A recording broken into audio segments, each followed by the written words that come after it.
ได้อยู่ได้อยู่รออยู่เอาเสร็จเอาไว้ที่ตัวใด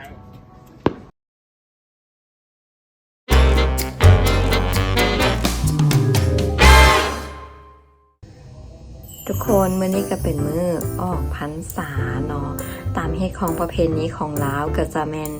มีการไหลเรือไฟหรือว่าลอยกระทงนั่นเองเนาะเพื่อขอขมาเจ้าแม่คงคาซึ่งกระทงของเป้เองก็ได้เฮ็ดแล้วตั้งแต่สวยนี่แล้วเนาะเตรียมไว้เพื่อจะไปงานมื้อแรงนี่แหละจะเป็นจังใดนั้นเฮาไปชมบรรยากาศนำกันเลยเด้อ